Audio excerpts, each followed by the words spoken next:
Bonjour à tous et à toutes et bienvenue à cet épisode 310 de Sur la Terre des Hommes. Mon cher Jonathan Saint-Prof, comment vas-tu? Hey, salut Jim, ça va toujours bien quand on parle de politique américaine, fait que je suis très content. Super. Et puis, professeur Roussel, comment allez-vous de votre Ça côté? va très bien, merci, comme d'habitude. Ouais. Toujours, comme on disait, on le dit fréquemment, on est en septembre, ce qui pour des profs veut dire qu'on a des poches sous les yeux, mais autrement, c'est rien d'anormal, là, Je finalement. sais pas de quoi tu parles, Stéphane. Ben Je sais non, pas voyons. parler. Ben justement, en parlant d'être fatigué et puis de travailler fort, on reçoit ce soir Valérie Baudouin. Comment vas-tu, Valérie? Ça va, j'ai du maquillage Radio-Canadien dans le visage, alors j'ai pas l'air cernée du tout. Alors, je remercie les gens C'est qui efficace. me permettent de Oh ne oui. pas avoir l'air fatiguée. Fait que tu allais faire un petit tour aujourd'hui à Radcan. C'est à quelle émission tu as passé, si on peut te revoir en Tous retour les de- jours, du lundi au jeudi, au Mordu de politique, vers 13h45. Alors, voilà. avec M. Bovet. Là, Oui. ça me rappelle la fois où j'avais dû prendre le métro. Après, j'avais oublié de me passer le démaquillage, là, sortant de Radio-Canada, puis tout le monde me dévisageait dans le métro. C'était épouvantable. Non, je dis ça, Valérie, parce que ça n'a aucun bon sens comment, dans les derniers mois, ça roule du côté des États-Unis. On n'a qu'à penser à 2 tentatives d'assassinat, un président qui se désiste à sa propre réélection, etc. Fait que c'est pas de tout repos pour toi, ma chère, n'est-ce pas? Bien, c'est la vie de pigiste, mais avant de répondre à ta question, je veux juste dire que Stéphane a été mon prof, alors je suis très contente d'être avec lui au balado. C'est vrai? À l'UQAM, Gare épais dans la pensée politique. OK. D'accord. Oui, le POL 1350. D'accord, je me Voilà. rappelle effectivement C'est de deux, ça. trois petits cheveux blancs en même Je temps. vais retourner voir dans mes. Je pense que j'ai encore mes listes de notes. Je vais aller voir quelles notes j'avais données. Ça fait quand même longtemps. Oui, ça fait longtemps que j'ai donné ce cours-là. Ben oui, Mais c'est bref, vrai.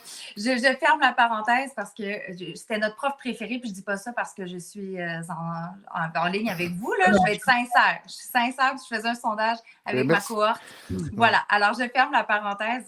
Merci. Pour dire que- C'est très gentil, ça. Il est très attachant, professeur Roussel. On l'a adopté, nous aussi. Ben non, mais on trouvait ça dynamique. Il n'y avait pas de cours magistral en avant. Là. Il se promenait. Je pense que c'était sportif, là, Stéphane. Je dirais même une performance, les cours. Ça, ce ressemble à côté-là. ça.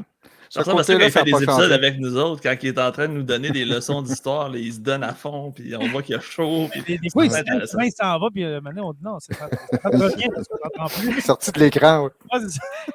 Bon, alors, Oh là là. je reviens à ta question. Oui. Pardonne-moi la petite parenthèse, mais Non, je mais pense non. qu'elle était quand même nécessaire. Oui, c'est pas de tout repos, mais c'est la vie de pigiste comme bien d'autres personnes. C'est rare que mon cellulaire est à ne pas déranger. On attend toujours de savoir ce qui va se passer. Et je suis pas au bout de mes surprises. Écoute, cet été, je me suis dit, bon, je vais travailler tout l'été, mais prendre ça quand même relax, des longs week-ends, pas prendre tant de vacances parce qu'on est en campagne électorale un petit peu en continu. J'ai eu beaucoup de surprises, j'ai eu beaucoup de journées de congés écourtées et c'est pas tout le temps qu'on a un débat désastreux entre un président puis un ex-président, qu'on a une tentative d'assassinat, qu'on a un président qui démissionne de son poste de candidat, qu'on a peut-être la première femme présidente des États-Unis qui est aussi issue des minorités.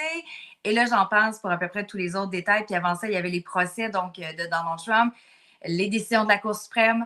La liste est très, très, très longue des rebondissements puis des inédits qu'on a eus dans les derniers mois. On rappelle, Valérie, que tu es chercheur associé à l'Observatoire sur les États-Unis de la chaire Raoul Dandurand. Hey, je l'ai dit sans notes, c'est bon, hein? Wow! Parce que, honnêtement, je te vois beaucoup à la télé, je vois aussi tes collègues. Est-ce qu'on s'arrache les cheveux? À part Raphaël, est-ce qu'on s'arrache les cheveux du côté de la chair?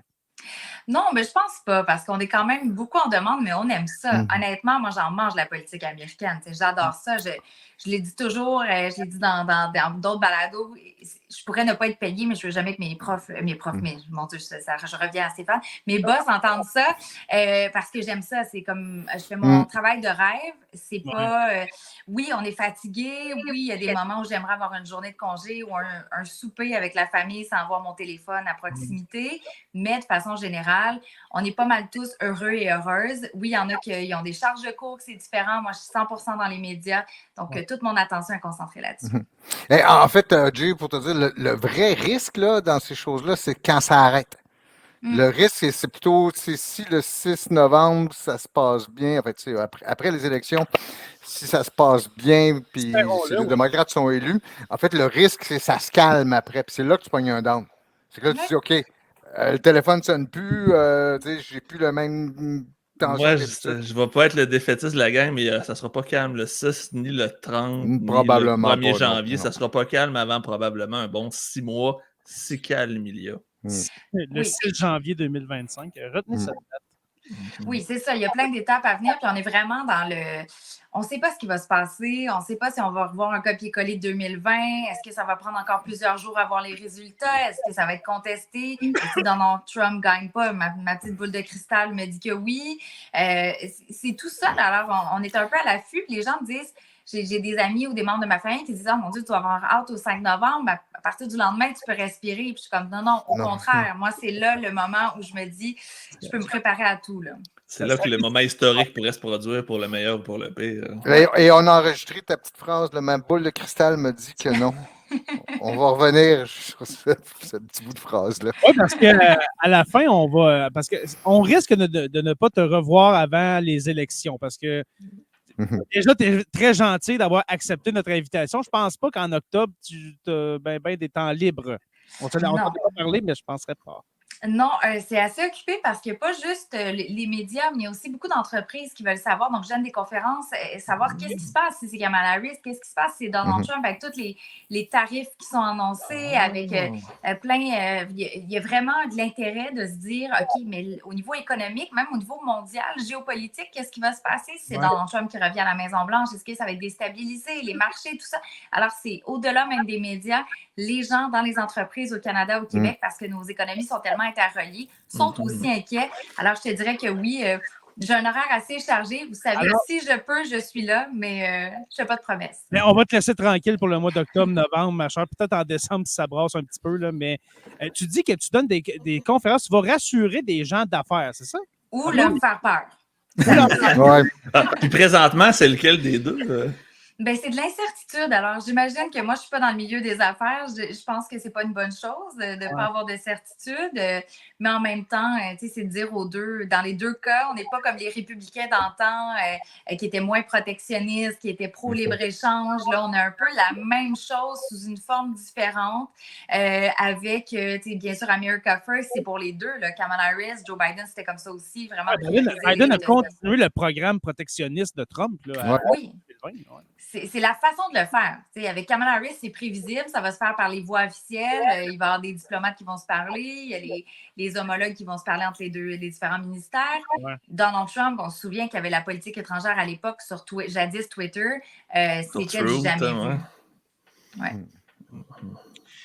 Si on y va chronologiquement, ma chère, je vous amène tout le monde au mois de juin. OK? Tu as glissé un mot, Valérie. Je veux que tu reviennes sur le débat, le seul débat qu'il y a eu entre Biden et Trump. Premièrement, ton avis là-dessus. Quand tu as vu ça, là, qu'est-ce que tu t'es dit là, avant d'en parler dans les médias? Là, quand tu as regardé ce débat catastrophique-là, qu'est-ce que tu t'es dit? Bien, pour la petite histoire, j'ai pris des vacances à la fin de l'année scolaire de mon fils en me disant, bien là, il n'y aura rien. Il n'y aura pas de débat. Normalement, il n'y en a pas avant l'automne. Ouais. Et là, on m'a mis un débat dans les pattes. Alors, je revenais de Toronto parce que j'avais pris mon vol de là. J'étais avec le beau Wi-Fi de Via Rail. Il y en a peut-être qui vont me comprendre. Et j'ai écouté le débat dans le train vers Montréal. Et c'est vraiment comme si je voyais un accident se dérouler devant moi. J'avais un profond malaise. J'ai beaucoup de gens autour de moi qui ce n'est pas leur métier, qui ne sont pas obligés de regarder le débat, qui ont simplement fermé la télé, fermé le cellulaire, la tablette, l'ordinateur. J'ai pas été capable de l'écouter au complet. Justement, je trouvais que c'était trop malaisant. J'avais l'impression de faire de l'abus envers un aîné. Je n'étais pas confortable avec ce qu'on faisait. Tellement vrai. Hein? Moi, j'étais figé. Pas comme si un aîné se faisait maltraiter. Mais d'abord, c'est un débat quand même assez propre, on va dire, là, quand même dans les règles. Mais vas-y, je continue ma chance. Mais c'est surtout que dès les premières minutes, on voyait que ça n'allait pas pour Joe Biden. Puis là, je me disais, si son ton ne change pas, si son énergie ne change pas, les yeux qui sont vers le bas, il ne regarde pas la caméra, il ne regarde pas Donald Trump, c'est foutu pour lui. Et ça s'est poursuivi. Alors, on a complètement oublié, puis ça, je pense qu'on n'en parle pas assez. ce que Donald Trump a dit dans ce débat-là, des choses qu'il a dit qui étaient complètement fausses, parce qu'on se concentrait sur Joe Biden. Je comprends avec raison, parce que c'était tellement flagrant. Je pense que c'était la première fois qu'on le voyait comme ça devant le public. Ça a choqué des gens, puis on s'est dit, oui, c'est beau l'excuse du décalage horaire, oui, c'est beau l'excuse de la grippe. Ouais, le grippe. Mais en même temps, les Américains veulent avoir confiance que la personne peut diriger le pays, pas juste jusqu'à la fin du mandat, mais pour un autre 4 ans. Et on le sait à quel point c'est drainant d'être président des États-Unis. Je n'ai pas été personnellement, mais juste avoir les cheveux de Barack Obama qui ont changé de couleur. C'est exactement ça que je pensais. Et plein d'autres indices comme ça. Bref, j'ai trouvé ça très, très difficile. Et l'analyse était vraiment, dans ce cas-ci, sur la forme et non le fond. On a parlé que de ça et non des propos là, qui ont été véhiculés. Est-ce que tu t'attendais qu'il quitte la course? Est-ce que c'est quelque chose que tu t'étais imaginé? Après le débat, oui. Avant le débat, moi, honnêtement, je me disais, écoute, on est rendu trop loin dans la course, il a choisi de rester, il y a des gens qui l'entourent, il pense qu'il est en confiance. J'étais du côté un peu plus positif de la chose, mais après le débat, je me disais, comment il peut rester? À moins d'avoir un point de presse ou, je ne sais pas, une entrevue là, complètement à l'opposé, où il est super dynamique et qui démontre que c'était une exception, et c'est pas ce qu'on a eu. On n'a pas eu le Joe Biden, je ne sais pas si vous vous souvenez, au discours sur l'État de l'Union en mars l'année passée, super combatif. Les gens disaient... On se demandait s'il était à jeun. Oui. C'est ça, exactement. Est-ce qu'il avait pris quelque chose pour vraiment être un Adderall ou un Ritalin quelconque pour être un peu en plus même temps, si on est là-dedans, il l'aurait pris aussi pour le débat, ce qu'il n'a clairement pas fait. Alors, à mon avis, c'est juste qu'on n'était pas dans la même situation. Il avait pris une bonne sieste avant, probablement. Bon, écoute, on ne sait pas. Mais le pire, c'est que je crois que je ne sais pas si c'est toi, Valérie, qui avait dit ça dans les derniers mois, mais Joe Biden, c'est quasiment une job de 8 à 5 à être président. C'est rare qu'il se couche à minuit et demi, puis qu'il est tout le temps sur le gun, comme on dit. Il faut qu'il fasse sa sieste l'après-midi aussi. Je comprends que c'est une personne âgée, mais c'est quand même des présidents des États-Unis. Là. Oui. Et sur le gun, là. Et en matière de communication politique, je me souviens que la Maison-Blanche donnait des espèces de justifications pour dire que son horaire était réduit et tout ça. Et je me mets encore une fois dans la peau d'un électeur américain de dire que ton président, qui est le Commander-in-Chief, a besoin de faire sa sieste, ne peut pas travailler les heures qui sont parfois nécessaires parce que c'est ça le mandat. On ne sait jamais ce qui peut arriver. Il y a une guerre, il y a tellement de dossiers sur son bureau. Je ne pense pas que c'était bien. On a su en coulisses qu'on avait justifié ça. Ou, par exemple, je pense que c'était au gouverneur là, qui était dans une rencontre avec Joe Biden, de dire, inquiétez-vous pas, à 8 heures, ma journée est terminée. Mais est-ce que c'est normal d'avoir ça? Je veux dire, moi, je n'ai pas cet horaire-là, puis je ne suis pas présidente des États-Unis. Puis la preuve non plus, parce qu'on se parle après 8 heures. Mais ce qui est particulier, c'est qu'on pourrait dire la même chose de Donald Trump qui a 2 ans et demi de moins, si je ne me trompe pas. Fait que quand on parlait de l'âge de Joe Biden, on dirait qu'on ne le voyait pas parce que Biden paraissait plus vieux. Mais là, on voit exactement l'inverse. On voit que l'âge de Trump paraît beaucoup plus comme Kamala Harris. Avec Kamala Harris, moi, la vieillesse de Trump m'a vraiment sauté au visage quand Kamala Harris est arrivée. Oui. Avec Biden, on disait, voyons, c'est le Trump de 2016-2017. Quand Harris est arrivé dans le décor, OK, lui aussi, il est âgé. ça ne fonctionne pas, là. Oui, puis il y a des fois des phrases qui font ni queue ni tête, un peu comme on reprochait à Joe Biden, là, un manque de cohérence dans les propos, un manque d'énergie par moment. On le voit maintenant avec Donald Trump parce que c'est cette espèce, pardonnez-moi l'anglicisme, de clash entre les deux. Kamala Harris a 59 ans, elle est en forme, et lui, c'est Donald Trump basait sa campagne face à Biden par rapport à ça, de dire, moi, j'ai de l'énergie, lui est faible, lui, il a des problèmes cognitifs, mais là, comment tu fais ta nouvelle campagne? Tu ressembles ton message quand finalement, c'est toi qui es le vieux dans l'histoire, parce que c'est comme ça qu'on le dépeignait, on faisait de l'agisme du côté des républicains. Les démocrates, heureusement, ne rentrent pas trop dans ce jeu-là, parce que je me dis, il y a plein d'autres choses qui peuvent reprocher ou attaquer Donald Trump. Il y a plein de sujets ou d'angles, et de ne pas rentrer dans le même scénario, je trouve quand même que c'est une bonne chose. Les gens le constatent eux-mêmes. Et ça n'aurait probablement pas le même effet, je pense. Je suis d'accord avec toi que c'est les gens que tu veux atteindre. Tu sais, le discours de Donald Trump s'adresse à une certaine catégorie d'électeurs qui vont être sensibles à cette question-là. Et alors que pour les démocrates, tu n'as pas beaucoup de gains à faire en mettant cet argument-là, parce que ton électorat embarquera pas nécessairement dans ce jeu-là aussi. Au-delà de dire, toutes les apparences étaient contre Biden, là, qu'il manquait d'énergie, il manquait effectivement de cohérence. Là. J'ai l'impression qu'avec Trump, on le voit, on n'a pas besoin de le dire. Là. Mais j'ai l'impression, Valérie, puis tu as mis un peu le doigt dessus, c'est que Trump, sa stratégie, c'était que d'attaquer Joe Biden. Il n'y avait pas de plan, il n'y a pas de programme, il n'y a rien. Fait que devant Kamala Harris, on dirait qu'il se retrouve avec aucune idée de quoi faire, pas d'angle d'attaque, rien du tout. Il est vraiment déstabilisé. Est-ce que tu penses que comment je peux dire ça? Est-ce que tu penses que ça l'a aussi surpris que ça a surpris le restant du monde ou tu penses qu'il s'en attendait? Je vais faire une petite blague. Il y a un concept d'un plan, parce que c'est ça qu'il a dit en débat, qu'il y avait le concept d'un plan. Bon, bref, je ferme cette autre petite parenthèse, mais oui, on a dû se réaligner dans la campagne. Après ça, ils se sont cherchés, là, les républicains. Il y a eu les attaques de J.D. Vance, le candidat à la vice-présidence, qui disait elle ne peut pas diriger parce que c'est une femme, elle n'a pas d'enfant. Les fameuses childless cat lady, donc des femmes... Les femmes misérables qui ont des chats à la maison, qui sont célibataires. Là. L'expression en anglais backfire, là, c'est vraiment ça, parce qu'il y a des femmes républicaines qui ne sont pas capables d'avoir des enfants, qui font le choix de ne pas avoir des enfants, puis qui se font dire que finalement, il a même dit, J.D. Vance, le vote d'un parent devrait compter plus pour le vote d'une personne qui n'a pas d'enfant. Donc, au niveau démocratique, on voulait changer un espèce, avoir un système à 2 vitesses. Ça, c'était une des stratégies. Après ça, la stratégie de dire, pas vraiment noire, elle est devenue noire. Une autre stratégie. Une autre stratégie qui n'a pas fonctionné du tout. Après ça, parce qu'on aurait pu s'attaquer sur Kamala Harris et sa carrière. Elle a été procureure. Il y a des moments où on l'a critiquée en disant qu'elle n'était pas assez, justement, libérale. D'autres moments où elle était trop. Elle était très, très à gauche comme sénatrice, même, je pense, plus à gauche que Bernie Sanders quand on regarde, là, ou presque dans la même catégorie. Je ne sais pas si c'était plus, je ne veux pas non plus exagérer, mais égal à Bernie Sanders. Sinon, au niveau des votes, lorsque tu votes plus à gauche dans le parti, ça, c'est des lignes d'attaque qu'il aurait pu utiliser. Il utilise Kamala pour dire, en référence bien sûr aux camarades. La bonne vieille peur rouge. Oui. Alors non, je trouve qu'il est un peu déstabilisé et ses insultes ou ses propos, c'est un peu toujours la même chose. C'est recyclé, c'est réchauffé et de part et d'autre, on manque un petit peu de plan. Aussi pour Kamala Harris, là, je ne dis pas juste pour Donald Trump, il manque un petit peu de chair autour de l'os. Qu'est-ce qui manquerait pour Kamala Harris? Je suis curieux de t'entendre. Hier, j'ai encore regardé son entrevue à MSNBC. Première entrevue en solo à la télé depuis qu'elle est candidate, parce qu'elle a eu une entrevue avec Tim Walz à CNN, que c'est pas très, très challengeant. Hier, on lui pose des questions au niveau économique super précises. Elle est en Pennsylvanie, sur des entreprises de la Pennsylvanie, sur des entreprises de la région. Il y a une compagnie du Japon qui va acheter telle entreprise. Qu'est-ce que vous faites? Vous voulez augmenter les taxes des grandes entreprises? Est-ce que vous avez peur qu'ils quittent le pays? Elle ne répond pas à la question. Elle est très bonne pour tourner autour. Moi, j'appelle ça faire un petit cadeau avec une belle boucle. C'est très beau comme réponse, mais il manque de substance.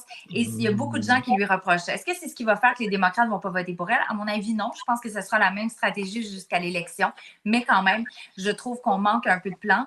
Mais de l'autre côté, Donald Trump n'en présente pas un non plus. Alors, c'est pas... je pense que Kamala Harris présente plus un plan concret que Donald Trump quand même. C'est juste qu'on n'est pas... Je pense qu'on est plus dur envers Kamala Harris qu'on est envers Donald Trump, parce que Donald Trump est habitué au personnage. Est-ce que tu penses qu'elle veut jouer trop safe? Elle a tellement peur de faire une erreur qu'elle y va vraiment au minimum pour pas justement se mettre les pieds dans les plats? Oui, j'ai l'impression qu'on veut pas faire de gaffe, qu'on sait que ça va bien la campagne relativement. On n'est pas à une très grande avance, mais quand même au niveau national, oui.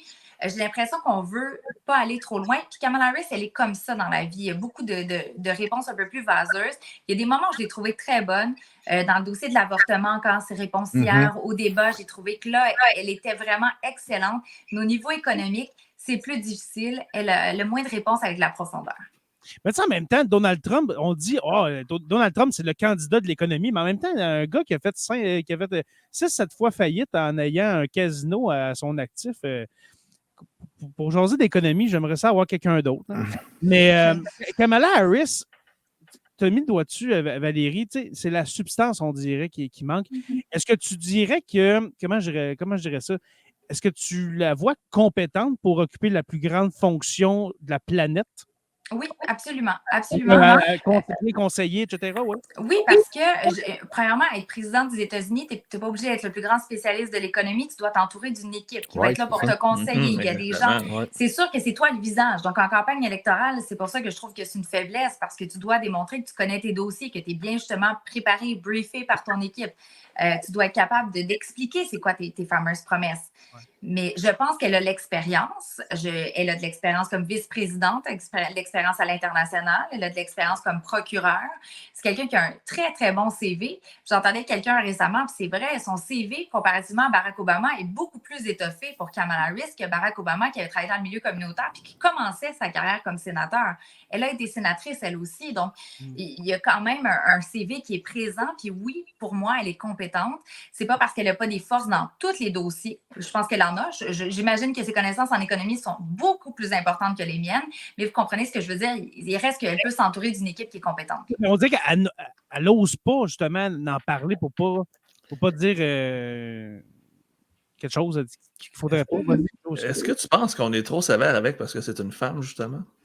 Ben, je pense qu'une femme, pour être candidate et être élue, elle doit être parfaite. Hein. Ça, on est encore avec ces standards-là. On parle d'un rire, là. Oui. Le rire, ben oui, mais... Elle est trop positive. C'est ça, elle rit trop fort, elle est trop souriante. Là, les vidéos d'elle qui danse, là, ça dérange. Dans le fond, la femme parfaite en politique américaine doit être féminine, mais pas trop. La famille, ça doit être important, mais pas avoir l'air de la délaisser pour être carriériste. Tu dois être émotive, mais si c'est trop, tu es hystérique. Si tu lèves trop la voix, c'est la même chose. Oui, on est plus sévère parce que c'est une femme. Puis pas juste ça, on est plus sévère aussi parce que ce n'est pas Donald Trump. Et Donald Trump, c'est comme s'il y avait plusieurs passe-droits parce qu'on le sait, on connaît le personnage, on sait qu'il va dire des mensonges, on sait qu'il va avoir des exagérations et les gens lui donnent un passe-droit. Quand tu as un candidat démocrate, que ce soit Joe Biden, que ce soit Kamala Harris, ça aurait pu être quelqu'un d'autre, il y a beaucoup plus de rigueur. Et j'imagine qu'on va peut-être revenir à ce standard-là si Donald Trump n'est plus là dans 4 ans à la prochaine élection, mais sait-on jamais. Oh, tu crois? Je vis d'espoir pour le Parti républicain parce que c'est pas une question. Puis là, il y a des gens qui vont dire « Oh mon Dieu, elle n'aime pas Donald Trump et tout ça ». Je pense juste que le Parti républicain fait fausse route dans les dernières années à mettre tous ses œufs dans le même panier avec un candidat qui ne séduit pas une partie de l'électorat. Il ne réussit pas à aller chercher des indépendants parce qu'avec tout ce qui s'est passé dans les derniers mois, trouvez-moi quelque chose qui est séduisant pour des gens qui n'ont pas voté pour lui en 2020 et en 2016. Absolument rien. Quand même, Dick Cheney vote contre toi, ça va pas bien. Là. Je ne sais pas si c'est un compliment ou pas pour Kamala Harris, mais je ne pensais pas que mon vivant, les Cheney pourraient se rallier derrière Kamala Harris, derrière une démocrate, et que même sa fille, Liz Cheney, est rendue une héroïne pour les partis des démocrates. C'est pratiquement s'ils ont un poster dans leur chambre, car finalement, c'est quelqu'un qui est extrêmement en droite, extrêmement conservatrice. Mais c'est quelqu'un qui a de l'intégrité et qui connaît la game. Je veux dire, qui est une bonne politicienne, entre parenthèses. Jay, si tu me permets, je peux poursuivre là-dessus parce que là, Valérie, tu touches quelque chose qui m'intéresse tout particulièrement. À savoir, est-ce que le mouvement auquel on assiste, justement, toi, tu dis, bon, on le voit depuis 2016, mais en fait, ça se prépare déjà dès la campagne présidentielle. Oui, c'est ça. Ce qui préfigure le mouvement Sarah Palin et compagnie. Mais est-ce parce qu'on pourrait dire, oui, on peut revenir à ce qu'on avait avant, c'est-à-dire donc de ramener le curseur, si tu veux, de ce qui est la justesse politique à ce qu'on avait avant, ou au contraire, moi, ce que je crains, c'est qu'on est vis-à-vis une lame de fond qui se manifeste partout. Pour moi, c'est dès le Brexit que j'ai commencé à voir ça, mais on le voit, les progrès de l'extrême droite en France, ce populisme en Hongrie, tout ça. J'ai l'impression plutôt qu'on a une lame de fond, puis que le mouvement MAGA, avec ou sans Trump, va demeurer avec, je pense, je le crains, les standards que Trump et les autres ont mis en place. Mais je pense qu'il va y avoir beaucoup de politiciens du mouvement MAGA, des Marjorie Taylor Greene de ce monde, Lauren Boebert, Matt Gaetz et tout ça, ils sont là pour rester. Et leur pouvoir est là pour rester parce qu'on est tellement dans une... Il n'y a personne qui va gagner une vingtaine de sièges à la Chambre des représentants ou une trentaine de sièges, avoir une avance qui n'a aucun bon sens, là, ou peut-être plus, là, mais je dirais 50 sièges. Ça ne se peut pas que tu aies un coussin comme ça. Alors, la frange de l'extrême droite va encore avoir du pouvoir, même si les républicains gardent leur mince majorité à la Chambre des représentants. C'est la première des choses. Ils ont beaucoup plus de pouvoir qu'il y avait auparavant. Ils sont beaucoup plus visibles. Ils n'ont pas peur de justement brasser les choses. La preuve, c'est Kevin McCarthy. C'était une poignée quand même d'élus qui était l'ancien président de la Chambre des représentants qui s'est fait montrer la porte dans s'est fait humilier. Un moment historique, là, les chicanes, les guerres à l'interne. On n'avait pas de président de la Chambre pendant combien de semaines? C'était épouvantable. Et de l'autre côté, alors ça, c'est ma première partie de réponse, au Sénat, on est plus modéré. C'est pour ça que je me dis qu'il y a quand même encore des républicains qui sont plus de centre. Il y en a de moins en moins. C'est pas eux qu'on entend, sinon ils démissionnent, ils sont à la retraite plus rapidement, on va avoir une autre carrière dans le secteur privé. Et c'est pas pour rien que, pour faire un bout de chemin sur ce que tu viens de dire, que Donald Trump a choisi J.D. Vance comme co-listé. Il y a quoi, 39 ans? C'est rendu le petit héritier du mouvement MAGA, même s'il était anti-Donald Trump il y a quelques années. C'est l'avenir pour lui. Il se dit, dans 4 ans, c'est J.D. Vance qui va se présenter. Puis là, on va devoir suivre mon poulain parce que je veux garder la mainmise sur le parti. Mm-hmm. Par contre, est-ce que le Parti républicain, qui est aussi un parti opportuniste, va se dire, écoute, on a essayé ça. En 2016, ça a fonctionné, mais toutes les élections de mi-mandat ou les élections présidentielles, par exemple, on les perd. Est-ce que là, il est temps d'aller vers une Nikki Haley qui est plus de l'ancienne garde? Parce que moi, sincèrement, ça, je l'ai déjà dit, Nikki Haley face à Joe Biden, si on remonte quelques mois, elle gagne haut la main. C'est une évidence. Même, je te dirais, Trump, avant la première tentative d'assassinat, gagnait contre Biden. Oui. Mettons, début juillet, là, après les 2 semaines après le débat, là, c'était Trump haut la main. Là, je pense que c'était 60-65% de chances de gagner l'élection avant que Biden s'en aille. Là.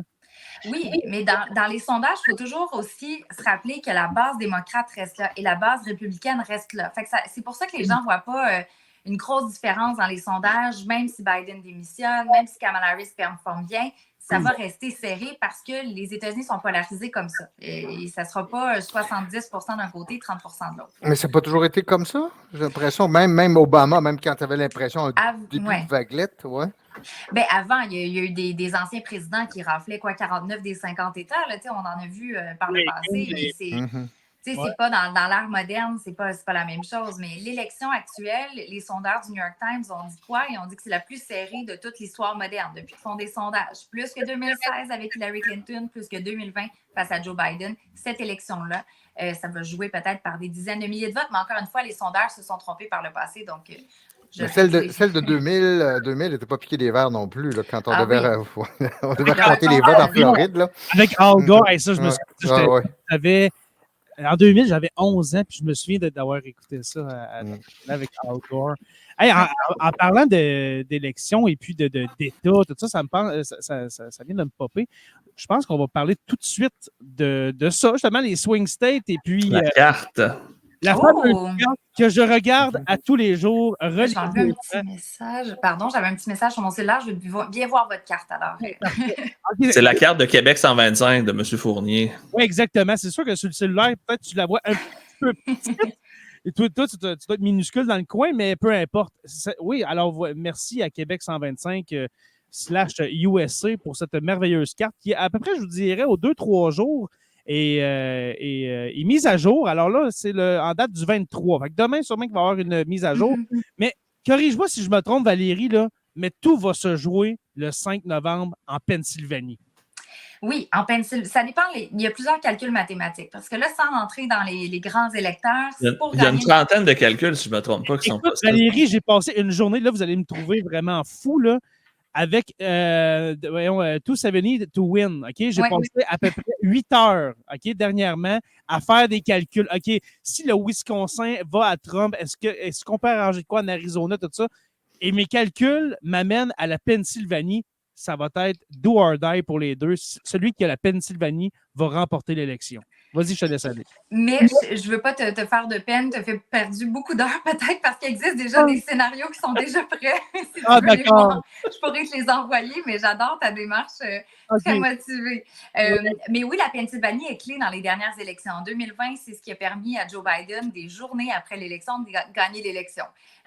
Donc, après la date, je me souviens plus, c'est le 2 ou 3 novembre. Le 7 novembre, finalement, on a appris que c'est lui qui était le gagnant.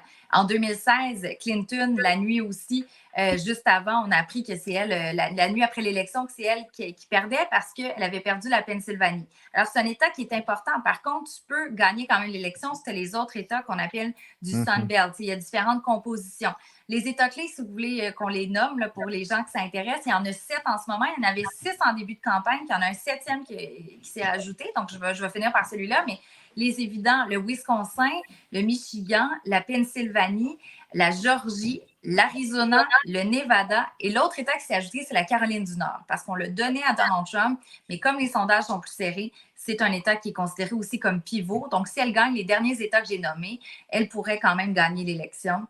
Mais ça reste que oui, la Pennsylvanie, c'est l'État en ce moment à courtiser. C'est l'État où vous allez le voir le plus de visites des candidats à la présidence là, dans les prochaines semaines. C'est déjà plus le cas, de publicité aussi, j'imagine. Oui, de l'investissement, il y en a pas mal. Et pourquoi c'est un État clé? C'est pas parce que c'est l'État qui, d'un côté, tout l'État décide de voter républicain ou tout l'État décide de voter démocrate. C'est qu'on est presque 50-50, si je résume ça facilement, déjà dans l'État. Donc, c'est très serré, là, les blocs, et c'est vraiment les indécis, les indépendants qui vont faire changer d'une élection à l'autre, tandis que dans d'autres États, par exemple, je ne sais pas, la Louisiane, on le sait que la grande majorité, c'est républicain. Donc, c'est pour ça que ça va automatiquement aux républicains dans le calcul. C'est rouge vif. Mais il y a 2 États qui ont pâli dans la dernière semaine, ma chère Valérie. Et là, je parle de l'Iowa et puis de la Floride.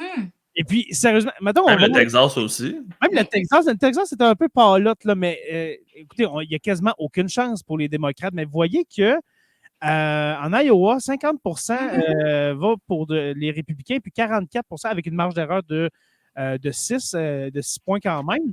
Mais crois-tu qu'il va y avoir peut-être une surprise avec un État comme ça de la Floride ou l'Iowa? Ben, tu crois vraiment que ça va aller du côté républicain? Bien, je ne pense pas que l'Iowa nécessairement, ni la Floride, c'est possible. Il n'y a rien d'impossible. Mais pourquoi on voit cette tendance-là? C'est là que c'est peut-être inquiétant pour les républicains, c'est de voir que les démocrates gagnent du terrain. Je prends l'exemple de la Floride parce que je le connais mieux que celui de l'Iowa, qui est aussi moins populeux puis moins important dans le calcul du collège électoral. La Floride, il y a aussi un débat sur l'avortement. Un référendum, il y a 10 États au total, la journée même de l'élection, qui ont un référendum sur le droit à l'avortement. On le sait que c'est un enjeu qui mobilise les gens. Il y a des gens qui resteraient à la maison normalement. Les jeunes, les femmes, les gens plus progressistes vont choisir d'aller voter et les femmes aussi républicaines vont peut-être voter pour cet enjeu-là. Alors, il y en a qui sont tentés et courtisés par le Parti démocrate. Donc, plus il y a de mobilisation, plus il y a de chances pour les démocrates dans des États comme ceux-là. Parce que c'est ça le nerf de la guerre. Hein. Dans une élection aussi serrée, c'est qui mobilise le plus de gens. Attirer des gens vers la boîte. Là. Oui, puis on dit que l'équipe démocrate est vraiment à des longueurs d'avance sur les républicains au niveau de l'équipe derrière pour la sortie du vote. Ils sont vraiment, vraiment préparés. Depuis longtemps, Biden avait mis des gens sur place qui travaillent maintenant pour Kamala Harris, mais on est prêt à faire sortir le vote, à aider les gens, à les motiver, à trouver peut-être pas des incitatifs, mais au niveau des valeurs, de dire, bon, il y a ce référendum-là, vous devriez aller voter, c'est aider aussi à s'inscrire sur les listes électorales. C'est beaucoup plus efficace chez les démocrates que les républicains. Est-ce que la Floride est comme un peu les autres États swing states dans le sens que les démocrates sont plus concentrés en ville? Tu sais, là, je dis n'importe quoi, Miami, Tampa, etc. Et puis les républicains plus banlieue, campagne, etc. Comment s'est réparti le vote pour la Floride? Bien, c'est à la grandeur des États-Unis, là, à part, j'imagine, quelques minces exceptions, parce que je ne connais pas toutes les grandes villes des États-Unis, mais c'est démographique. Les grandes villes votent démocrates. Les régions plus rurales vont voter républicain. Les banlieues, ça dépend. Il y en a peut-être plus dans certains États que c'est républicain, mais c'est quand même un vote qu'on courtise. Le fameux vote, si vous entendez ça, de la femme de banlieue qu'on veut courtiser, qui est éduquée. Alors, il y a toujours certains critères associés à ça. C'est un vote qui est convoité de part et d'autre, avec les valeurs de la famille, des valeurs de la sécurité. Là, avec le dossier de l'avortement, on va aller peut-être la chercher au niveau du droit des femmes. Alors, les grandes villes, c'est là que ça décide des élections. Et c'est pour ça que la Georgie est passée des mains des républicains aux démocrates la dernière fois, parce qu'Atlanta, c'est très populeux. Les gens ont fait une bonne sortie de vote. C'est plus afro-américain aussi, donc ils ont tendance à voter plus démocrate. C'est ce calcul-là qu'on fait. C'est la même chose au Wisconsin, Milwaukee. C'est une grosse concentration de vote démocrate. Et si ces gens-là votent, ben c'est juste un calcul démographique. Il n'y a pas de circonscription comme on a ici, là, où ça s'additionne. C'est l'État au complet. Avec un seul vote, tu gagnes l'État au complet. Tu pourrais avoir un vote de différence. Parlez-en à Al Gore avec 500 quelques votes de différence en Floride. C'est Bush qui a gagné l'élection quand même. Le Nebraska et le Maine, parce qu'il y a toujours des exceptions en politique américaine, c'est les 2 États où on a un système un peu plus proportionnel ou par circonscription, donc on peut distribuer les grands électeurs à différents candidats. D'ailleurs, Trump voulait faire changer les règles du jeu au Nebraska pour enlever un vote à Kamala Harris en prévision de novembre, mais ça va passer. Le Nebraska et puis le Maine, c'est pas la même chose. C'est pas comme tous les autres 48 États. Veux-tu nous expliquer justement les petits carrés bleus et rouges là, pour le Maine et puis le Nebraska? C'est quoi ça? C'est que dans le fond, le Les grands système électeurs, partout, des grands électeurs partout aux États-Unis, c'est le winner takes all. Ça veut dire que, comme je disais, dans un État, tu gagnes par une voix, tu gagnes l'État au complet. Et le chiffre magique, la soirée de l'élection, c'est 270. Plus un État est populeux, plus on a de grands électeurs. Le calcul mathématique, c'est le nombre de sénateurs, puis le nombre d'élus à la Chambre des représentants. C'est pour ça que la Californie, le Texas, la Floride, la Pennsylvanie, c'est des États qui ont un plus grand poids dans l'élection parce qu'il y a plus de gens. Le Nebraska et le Maine ont un système, si je veux faire ça simple, qui ressemble un peu au nôtre. C'est divisé en circonscriptions. Ça veut dire que dans une circonscription au Nebraska, normalement, on vote démocrate. Mais dans le reste du Nebraska, qui est un tout petit État, on vote républicain. Alors, je pense que je ne le vois pas, c'est pas d'assez près, là, mais je pense que c'est quoi, maximum 5 votes au collège électoral? Oui, c'est ça, 5 grands électeurs, oui. OK, donc c'est ça. Alors, c'est 5 votes, mais il y en a un qui va à Kamala Harris et il y en a 4 qui pourraient aller à Donald Trump. Mais quand on est aussi serré dans une élection, tu veux avoir le vote supplémentaire. Parce qu'il y a un scénario, et là, c'est un scénario qui n'arrivera assurément pas, de 269 contre 269, une égalité. Selon mes calculs, Valérie, ce n'est pas arrivé pendant cette journée-là que j'étais en train de lire. Je ne suis pas arrivé à 269, 269. Mais si vous voulez savoir pour la petite histoire, ce serait assez catastrophique parce que c'est la Chambre des représentants qui décide du président puis le Sénat qui décide du vice-président. Fait que ce serait là, avec le top 3 des candidats. Wow! Ça serait divertissant, mais ça serait pas Ça serait fou raide. Ouais. Ça serait totalement dysfonctionnel. Ouais. Oui, vraiment. Hey Valérie, là, ça fait déjà 36 minutes qu'on jase. Est-ce que tu veux jouer à un jeu? On n'a aucune idée où ce qui s'en va. Ouais, non, on n'a déjà pas consulté à ce sujet-là. Le voici mon jeu. Le jeu, ça va être parce qu'on ne t'a pas entendu sur tes prédictions. Ah! Les fameux swing states. Qu'est-ce que Valérie Beaudoin en pense? Est-ce que tu veux jouer à ce jeu ou bien tu t'aimes mieux pas? Je ne vais pas vraiment mouiller. La seule chose que je vais vous dire, parce que je vais être bien plate, la réalité, c'est que c'est tellement serré qu'on ne le sait pas. Si la Pennsylvanie, en ce moment, ça peut aller d'un bord ou de l'autre. Moi, je pense que la Caroline du Nord va peut-être rester aux républicains. Il y a plus de chances que ça reste en main républicaine. Mais ma seule prévision que je peux faire, si la tendance se maintient, pour reprendre l'expression, c'est que Kamala Harris va gagner le vote populaire. Est-ce que ça veut dire qu'elle va gagner l'élection? Pas nécessairement, parce que je vous ai expliqué un instant brièvement le système des grands électeurs qui fait que même si elle gagne, Clinton avait gagné le vote populaire en 2016. Je pense, plus, hein. Et ça n'a rien changé sur l'issue de l'élection. Alors, ma seule prévision que je vais faire, puis même là, je mets beaucoup de gants blancs, j'en mets 2-3 paires, c'est qu'elle pourrait gagner le vote populaire. Mais pour le reste, je ne le sais pas. Puis même les gens près de moi, là, dans ma famille, me le demandent aussi, puis je leur dis la même chose. Alors, je suis plate avec tout le monde. Il n'y a aucun swing state que tu penses qu'on pourrait devenir. Même le Wisconsin qui a l'air un peu plus tiré vers le bleu. Le Wisconsin, c'est un des États peut-être plus certains pour les démocrates, mais Trump l'a quand même gagné en 2016. Qu'est-ce qui empêche les gens de revenir à ça? Si la sortie de vote n'est pas bonne pour les démocrates, c'est là que c'est difficile de faire des prévisions. Si la sortie de vote n'est pas bonne pour les démocrates là-bas, les républicains peuvent reprendre le vote. En 2016, une des raisons pour lesquelles Clinton n'a pas gagné, c'est parce que les gens ne sont pas sortis. Les gens sont restés à la maison parce qu'un n'était pas passionné par sa candidature. Une autre explication, c'est qu'il se disait qu'elle allait gagner de toute façon, donc on n'est pas sortis. Et de trois, c'est qu'il y a certains groupes qu'on n'a peut-être pas mobilisés comme on aurait dû le faire et que Biden a réussi à le faire par la suite. C'est 3 éléments qui font. C'est pour ça que c'est serré. Je suis désolée d'être. Mais non, mais écoute, c'est une réponse de politologue. Et combien de fois on est obligé de le sortir? Parce qu'on nous demande de faire des prédictions alors qu'on n'est pas bon en sciences politiques pour faire des prédictions. Non. On est très mauvais. On est pire que Nostradamus. On est pire que ça ne serait pas des prédictions, ça serait émotif. Tu irais probablement avec un feeling émotif et non avec les faits et avec le côté rationnel. Mais tu as dit Nostradamus, qui me fait penser qu'Alan Rickman, si je ne me trompe pas dans son nom, qui est le Nostradamus de la politique américaine, a dit que Kamala Harris allait gagner.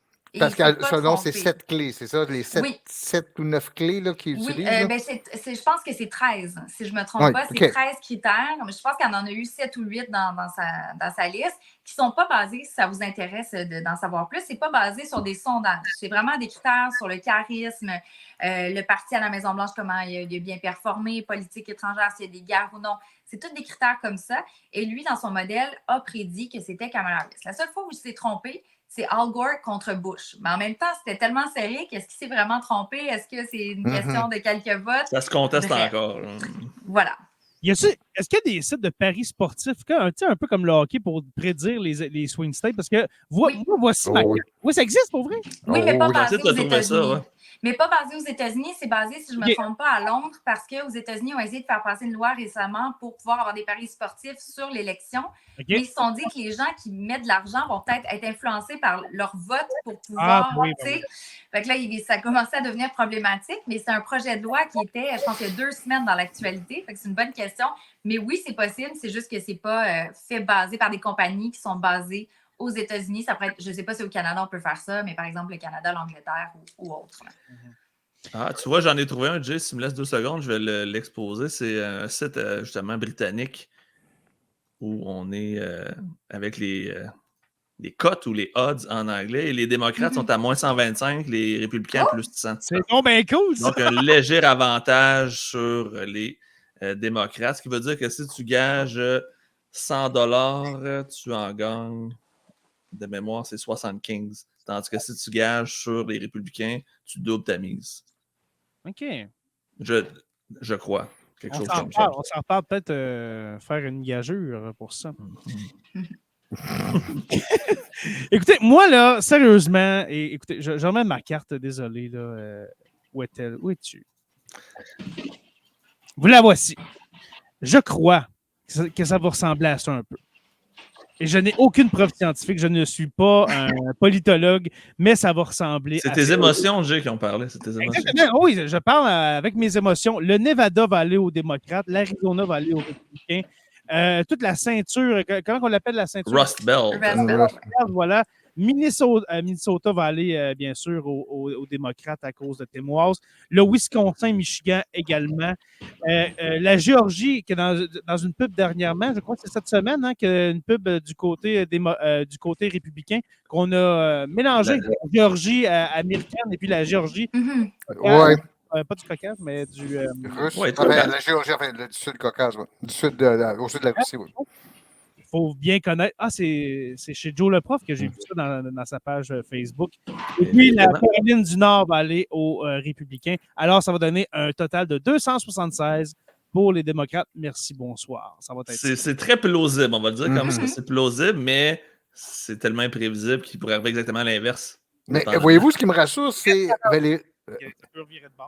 Valérie t'a dit il y a 3 trucs qui avaient nuit à Clinton en 2016, qu'elle n'était pas très mobilisatrice, puis effectivement, on la voyait comme vraiment le pur produit de l'establishment.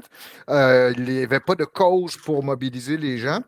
Et tu disais le 3e truc, c'était, mon Dieu, la sortie de... Les gens pensaient que Trump allait oui, perdre. c'est ça. Ouais, OK. Ouais. Et dans cette élection-ci, tu pourrais dire, OK, au contraire, ces 3 facteurs-là sont présents. C'est-à-dire, si on joue comme tu le montrais tantôt sur l'avortement, par exemple, ça devient un terme mobilisateur. Personne ne peut dire que c'est gagné d'avance pour Kamala Harris, en fait. Et tout ça. Puis, Harris est moins associé à une vieille garde, donc, si on se fierait à tes 3 facteurs de tantôt, je suis un petit peu plus optimiste maintenant que je suis entendu. Bon, mais ça met beaucoup de pression sur moi, mais mon interprétation, mais c'est correct. Je l'assume. Écoute, Valérie, on ne peut pas te recevoir sans te parler de Springfield en Ohio. Oh my God. Est-ce que ça va être le point tournant de la campagne? Moi, j'ai l'impression que si Kamala Harris gagne, il va y avoir un peu de Springfield dans cette victoire. Mais là, quand j'étais dans le cours sur les bancs d'école devant Stéphane, je me disais jamais qu'un jour, si j'allais de l'avant avec ma carrière, j'allais commenter le fait que des migrants haïtiens dévoraient les animaux de compagnie. C'est complètement loufoque. Là. Je veux dire, je comprends pas encore que j'ai à commenter ça. Écoute, quand on en parle, j'ai les remixes dans la tête des They're Eating the Dogs, They're Eating the Cats. Vous savez, il y a plein de gens qui ont fait les chansons. Puis, mais, je fais une parenthèse, je vais être à Springfield, en Ohio, à la mi-octobre. Oui, je vais aller voir de mes yeux qu'est-ce qui se passe. Mais est-ce que c'est un point tournant? Ça démontre le ridicule de la chose, mais honnêtement, les fans de Donald Trump ne vont pas se dire « Ah, il est allé trop loin ». c'est correct. J.D. Vance a dit la chose suivante, c'est correct s'il faut inventer des histoires pour faire parler. Oui, il l'a dit en ondes à la télévision. Oui, à CNN, je crois. Oui, on n'est pas dans les fake news, il l'a dit, c'est enregistré. Il dit pour faire avancer notre cause, ça veut dire de parler de l'immigration. Donc, c'est pour ça qu'il a dit c'est correct d'inventer des histoires. Mais la personne qui a parti la rumeur à Springfield s'est excusée, mais les gens du Parti républicain ne l'ont pas fait. Et sincèrement, là, en ce moment, il y a une poursuite de la part de communautés haïtiennes envers J.D. Vance et Donald Trump. Parce qu'imagine, tu es en train de dire que ces gens-là sont un danger public, qui peuvent dévorer les animaux. C'est complètement raciste. Est-ce qu'il y a un flux de migrants qui est arrivé très rapidement dans la ville de Springfield, en Ohio, et que les infrastructures de la ville ont de la difficulté à gérer tout ça? Ça, c'est une chose. Mais d'aller, j'ai une mouche à la Mike Pence qui tourne autour de moi. Mais, pardon, alors ça m'a un peu déconcentrée. Mais bref, tout ça pour dire qu'il y a des... Oui, il faut parler d'immigration, mais c'est pas en parlant comme ça. Il y a un élu de la Louisiane, je ne sais pas si vous avez vu ça passer, c'est complètement horrible, qui a mis sur Twitter, ou plutôt X, que finalement, c'était des voyous, des gangsters qui mangeaient les Haïtiens, les animaux, puis que là, ils osaient poursuivre J.D. Vance puis Donald Trump. Puis là, j'y vais même dans des termes polis. Il a retiré son message, mais vous savez comme moi que les écrits restent sur le web pour toujours. Alors, il y a cette montée du racisme qui est assez désarmante. Les Proud Boys, groupe d'extrême droite, qui s'est aussi rendu sur place à Springfield, en Ohio. Déjà là, ce n'est pas un bon indicateur. Il y a eu des appels, des alertes à la bombe, excuse-moi, à Springfield. Le maire qui a perdu, pas qu'il a perdu le contrôle, mais quasiment. Là. Puis, on a su cette semaine, en début de semaine, je crois, ou en fin de semaine dernière, que la campagne Trump prévoyait peut-être se rendre à Springfield. Est-ce que ça va dégénérer, je pense. Est-ce que le projet est encore sur les rails, Valérie? Oui, mais honnêtement, je ne verrais pas pourquoi Trump n'irait pas, parce que ça fait partie de sa rhétorique et pour lui, c'est une bonne occasion d'aller passer son message. Là. Mais tu nous dis que ça fait partie de sa rhétorique. En fait, l'endroit où je vois que ça pourrait jouer, c'est sur précisément soit les indécis ou plus encore les républicains qui commencent à dire ben là, ça suffit. Est-ce que ça peut avoir un effet sur, tu sais, de dire à certaines personnes à la marge du Parti républicain, qui sont encore des vieux conservateurs, vont dire bon, OK, là, je débarque là, parce que ça n'a plus de sens. Tu sais. Ben oui, à 100%. Et je dis ça parce que Trump n'écoute pas ses conseillers. Il est son pire ennemi. Alors, je me suis peut-être mal exprimée dans le sens que, pas que je dis que ça ne peut pas avoir d'effet, mais c'est logique et c'est en continuité avec sa campagne et sa façon de faire les choses. C'est plus ça le problème parce que, honnêtement, Trump aurait pu, et je trouve ça un peu terrible de le dire, mais capitaliser sur la tentative d'assassinat, de dire c'est un moment pour unir le pays. Il aurait pu avoir un espèce de momentum et lui faire carrément gagner l'élection après ça. C'est pas ce qui est arrivé. Il y a des moments où il pourrait être plus modéré, aller chercher cet électorat parce que, comme je disais tout à l'heure, il n'est pas capable d'aller séduire de nouveaux électeurs. C'est ça son problème, Trump. Il y a la base qui reste. Il y a la base républicaine qui le voit comme même un dieu. Il y a la base républicaine qui voterait pour une plante tant qu'elle est républicaine et non démocrate. Et tu as d'autres personnes qui se disent c'est des républicains plus modérés, plus au centre, qui ont donné une chance à Biden la dernière fois, qui vont peut-être donner une chance à Kamala Harris. Et plus Trump va dans les extrêmes, moins ces gens-là vont être portés à voter pour lui. Alors oui, il peut y avoir un effet en ce sens-là. Fait que si Trump perd, ça pourrait être de sa propre faute. Bien, absolument. Les dernières élections 2022, les élections de mi-mandat, s'attendait à la vague rouge, si vous vous souvenez, l'espèce de raz-de-marée. Et il y avait des candidats tellement à l'extrême qui étaient tellement peu compétents aussi. L'ancien joueur de football, son nom m'échappe, en Géorgie. C'est pas Herschel Walker, je pense. Oui, c'est ça, mais qui parlait d'espèces de gaz dans le ciel qui venaient de la Chine pour contaminer les États-Unis, puis il disait des affaires complètement ridicules. C'était tellement grotesque que les gens ont choisi de ne pas voter pour ça. Alors, dans les extrêmes, c'est pas toujours payant pour Trump. Et c'est pour ça que les gens le disaient, comme Nikki Haley ou d'autres disaient que c'était un peu un loser et qu'il avait mené à des défaites et que finalement, on devait changer. C'est pas ce qui est arrivé, mais c'est ce que les gens disaient aussi comme Chris Christie, l'ancien gouverneur. En parlant de Nikki Haley, est-ce qu'elle a bien fait de se rendre à la convention républicaine et puis d'embrasser la bague de Donald? Parce que sais, justement, c'est rendu. En même temps, c'est quasiment un automatisme quand il y a la convention d'un parti ou de l'autre. On s'entend que ceux qui étaient dans la primaire vont joindre le candidat, etc. Mais pour Trump, est-ce qu'elle a bien fait, Nikki Haley? Oui, parce qu'elle veut un avenir politique. Et c'est un peu House of Cards de moi de dire ça, mais elle sait que si elle veut un avenir politique au sein du Parti républicain, tenter sa chance dans 4 ans, elle est encore jeune, elle a encore le temps de le faire. Elle n'a pas le choix d'avoir l'air d'être un team player, d'être là avec le candidat.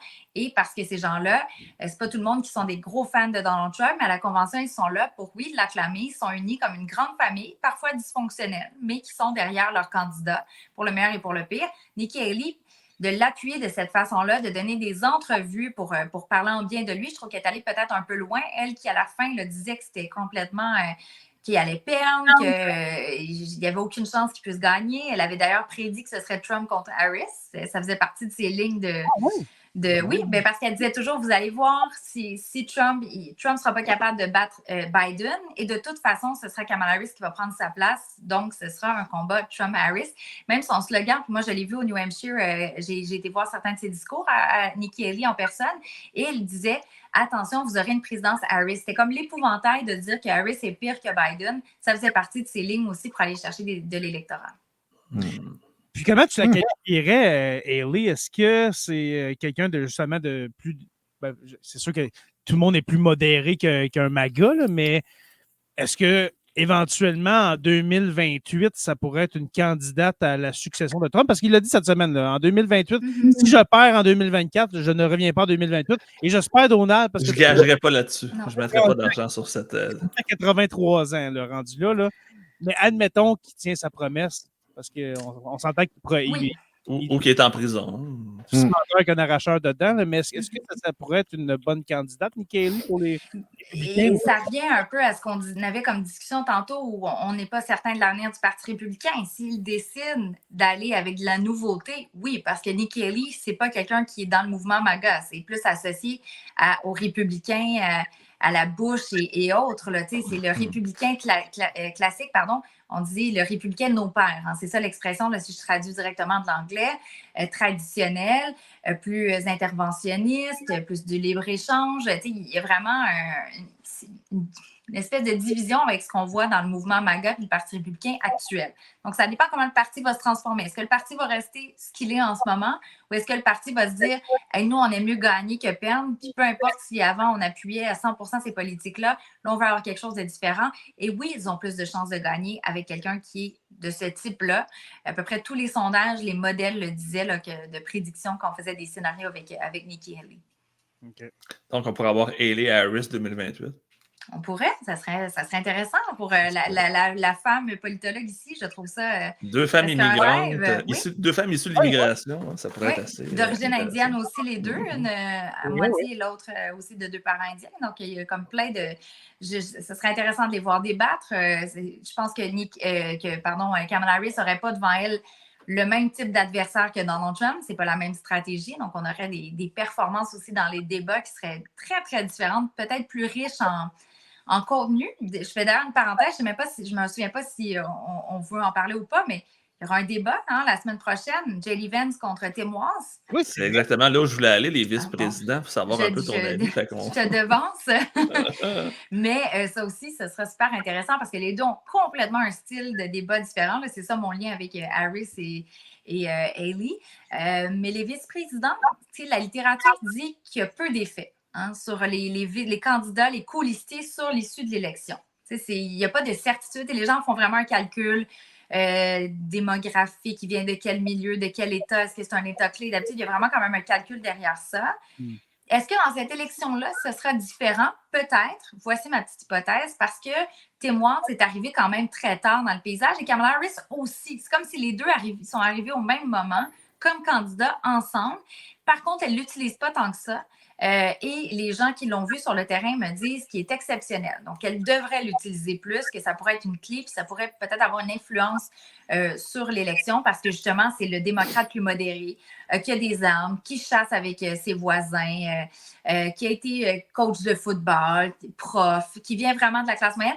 Il est même parmi les plus pauvres vice-présidents ou candidats colistiers de toute l'histoire. Okay. Parce qu'il n'a pas beaucoup d'argent. Il a vendu, lui, sa maison quand il est devenu gouverneur. Il dit, pourquoi j'aurais besoin d'avoir une maison? J'ai une maison payée par l'État, donc je ne vais pas garder ça. Alors, il n'a pas investi, il n'a pas rien en bourse. Ouais. Non, alors... C'est un prof américain, fait que d'avance, il est pauvre. Oui, exactement. Le prof américain, là, oh là là.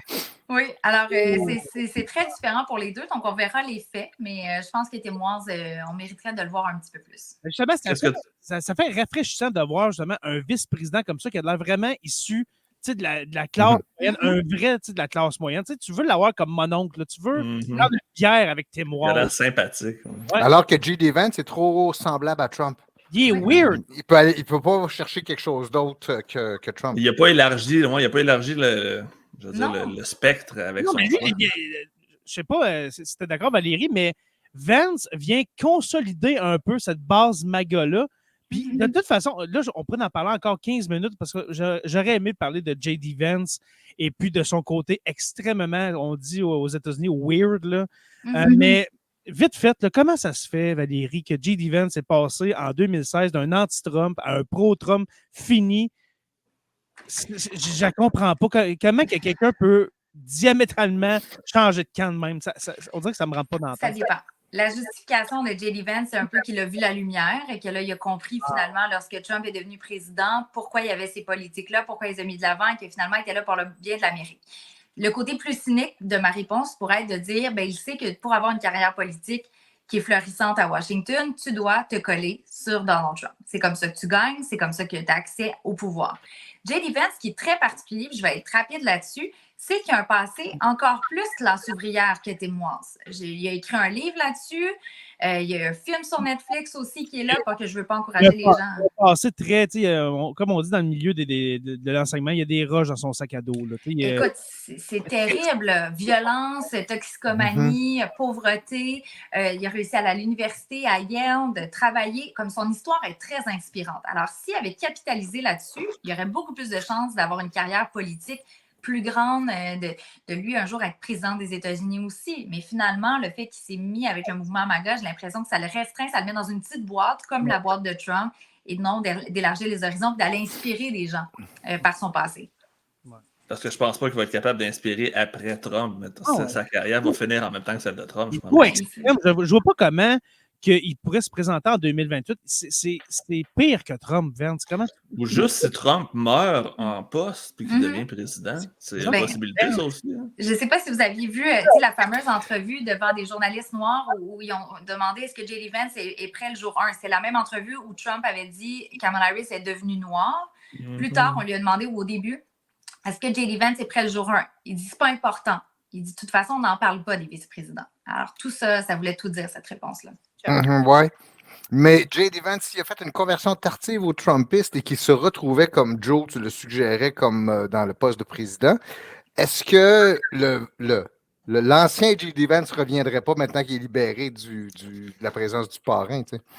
Est-ce que ça serait trop hypocrite ou c'est un peu comme on oublie? Oui, mais je pense. Je sais pas. Peut-être que ça serait. Je m'excuse, j'étais obligé. Oh. En même temps, c'est comme Nikki Haley, elle n'était pas du mouvement MAGA, mais elle était quand même dans l'administration Trump. C'est juste qu'elle est partie au bon moment parce qu'elle était ambassadrice à l'ONU sous Trump, mais elle a décidé de quitter quand même rapidement dans le mandat. Donc, elle peut se détacher.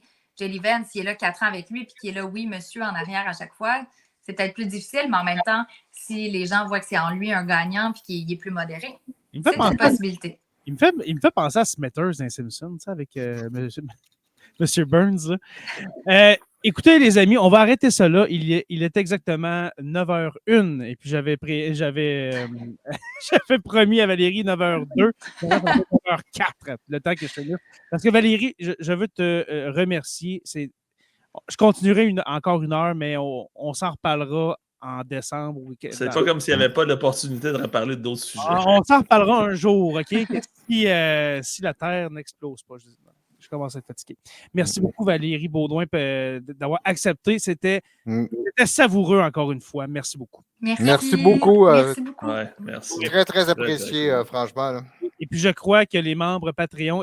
désolé, il y a eu des commentaires, mais j'étais tellement dans la vibe que j'ai que j'ai oublié de vous dire. Je suis vraiment désolé. Je vois Guillaume dire McCann aussi. Je crois qu'il y avait Florence qui ont fait des commentaires. Je suis désolé, mais c'était un feu roulant. Je veux dire ça comme ça. Merci beaucoup, Valérie. Merci. Beaucoup. J'espère que tu vas revenir. Ben oui. C'est ma 3e visite, je pense, si je ne me trompe pas. Là. Et en plus, on a Stéphane. Fait que t'es en terre connu. Jonathan Saint-Prof, dit-le Pierre. Merci encore de toi. Grand plaisir. C'est tellement le fun des soirées comme ça. Même si je parle de Trump à journée longue à des élèves de 17 ans, je trouve que d'entendre parler, j'en prendrai encore tout le temps. Moi, je parle de révolution américaine plus en secondaire 3. Et puis, deuxième amendement, bien sûr. Et puis, Stéphane, professeur Roussel, l'inoxydable, quoique savoureux, Stéphane. Quoique, je suis celui peut-être qui se laisse peu atteindre par la morosité ambiance. Là, il y a des journées que je trouve. C'était pire au moment où les Français étaient pour. On pensait que les Français iraient voter à l'extrême droite. Là. Mais je demeure pessimiste quand même pour l'avenir des États-Unis et du monde, y compris nous autres. Là. Sur ces paroles sages et pleines d'espoir, je vous salue et puis. N'oubliez pas, si vous n'êtes pas abonné, dis-je bien, sur La Terre des Hommes en podcast ou sur YouTube, allez-y maintenant.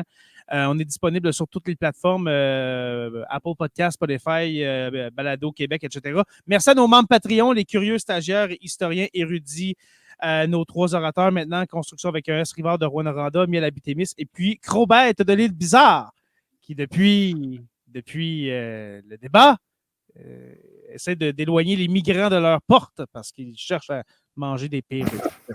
Alors, voilà. Je vous invite à rejoindre les membres Patreon si vous trouvez cela intéressant, surtout des lignes, comme je viens de dire. Eh bien, c'est le patreon.com/SLTDH. Sur la Terre des Hommes est une présentation des éditions Derniers Mots. N'oubliez pas qu'à tous les jours, nous écrivons l'histoire et on se revoit la semaine prochaine pour une autre page d'histoire de Sur la Terre des Hommes.